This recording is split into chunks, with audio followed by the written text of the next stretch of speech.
Story RH, le podcast RH qui ne vous raconte pas d'histoire. Bienvenue à toutes, bienvenue à tous. History is made of stories.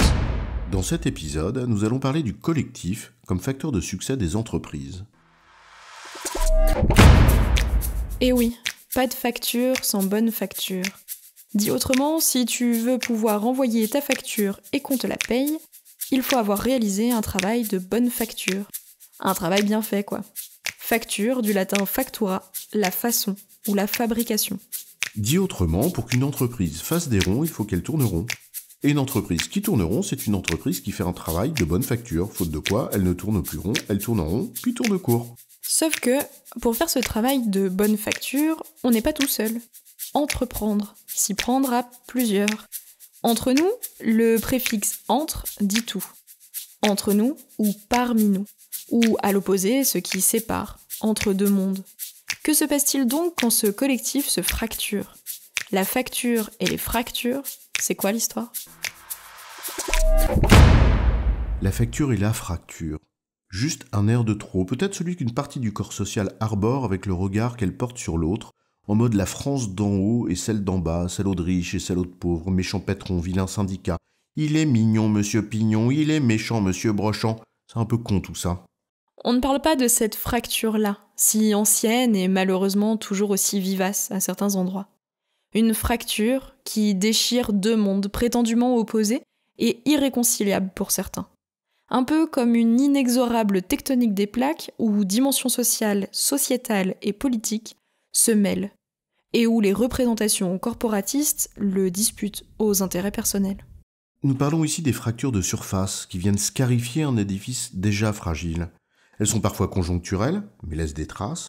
On les croit conjoncturelles, mais sont l'amplification de déchirures structurelles.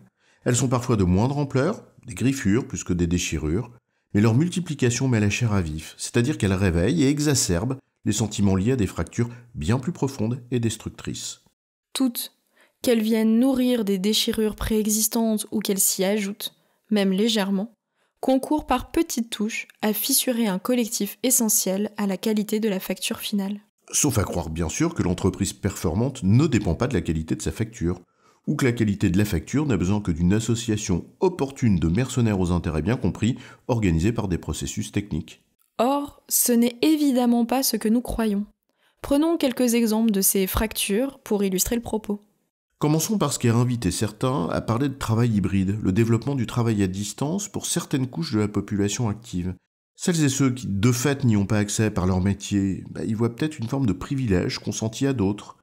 La question ne sera pas de savoir s'ils ont tort ou raison, mais bien de tenir compte que c'est peut-être en effet leur sentiment, source potentielle d'un sentiment d'injustice qui est peu propice à la cohésion collective. Et oui, quand les gars et les filles de l'usine qui passent voir celles et ceux qu'ils appellent les bureaux s'exclament le vendredi après-midi « Tiens, t'as vu, il n'y a plus personne, ils sont tous en télétravail », et bien que ces derniers y aient droit, ou pas, n'est plus vraiment la question. Prends aussi l'exemple de la bienveillance qui tourne à la complaisance. Lorsque celles et ceux qui ne font pas leur part de job ne sont jamais sanctionnés, et que les autres sont obligés de compenser, parce qu'investis pour le bien commun et qu'ils y laissent leur plume et parfois leur santé. On pourrait croire que cela part d'une noble intention, la bienveillance, mais mal comprise. Elle devient un moyen parfait de détruire les solidarités minimales d'un groupe, au point même de conduire à ce que les plus engagés finissent par baisser les bras.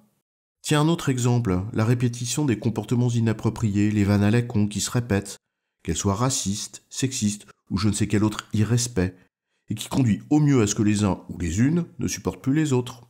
Les discriminations rampantes, les petites phrases assassines, les impolitesses et les inélégances du quotidien, qui, à force de ne pas être recadrées, finissent par ériger des barrières infranchissables entre les plus délicats, qui s'effacent, et les brutes, qui imposent. Pas sûr que cela contribue à la fluidité des passes et à l'engagement collectif, tout ça, en effet. Même le digital, dont on vante les atouts collaboratifs, peut malheureusement ne pas favoriser la collaboration en creusant des fractures sociales existantes, oubliant que tout le monde n'y a pas nécessairement accès, que tout le monde ne le maîtrise pas, y compris chez des jeunes ou des personnes exerçant des postes à haute responsabilité. Que dire aussi de la fracture entre celles et ceux qui sont au contact de la réalité du terrain, opérateurs comme managers directs, confrontées à longueur de journée aux injonctions contradictoires, et les populations du siège, qui pensent les politiques et les processus qui en résultent et s'appliquent au premier. Le charme des résurgences d'un taylorisme qui découpait verticalement entre celles et ceux qui pensent le travail et celles et ceux qui l'exécutent. À voir parfois l'inadéquation des processus à la réalité de l'activité opérationnelle, on se demande de temps en temps si celles et ceux qui ont pensé le travail ne l'ont pas plutôt exécuté, et si ceux et celles qui justement doivent l'exécuter ne sont pas plutôt obligés d'en penser les plaies. Le manichéisme a de beaux jours devant lui en entreprise aussi.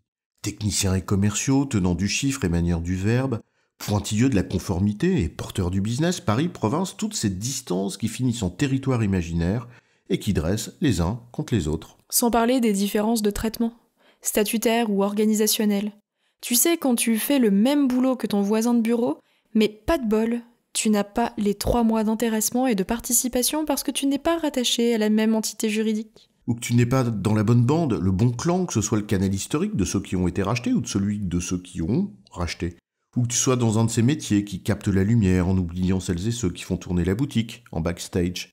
Bref, des représentations binaires et simplistes aux préjugés, en passant par les petites iniquités du quotidien, à force de séparer au lieu d'unir, on se retrouve vite avec une multitude de petites saignées d'où s'échappe l'énergie vitale du collectif. Or, qu'on le veuille ou pas, l'entreprise est une aventure collective. Son succès est collectif. Si l'on n'est pas vigilant à toutes ces petites fractures, qu'on ne cherche pas à les résorber et à tisser les liens qui font l'unité de tout groupe, aucun projet, même des plus fédérateurs, ne suffira. Fut un temps où l'on parlait de relations humaines, ce fut même le R de DRH. Ce mot de relation est peut-être plus que jamais essentiel, et c'est l'affaire de toutes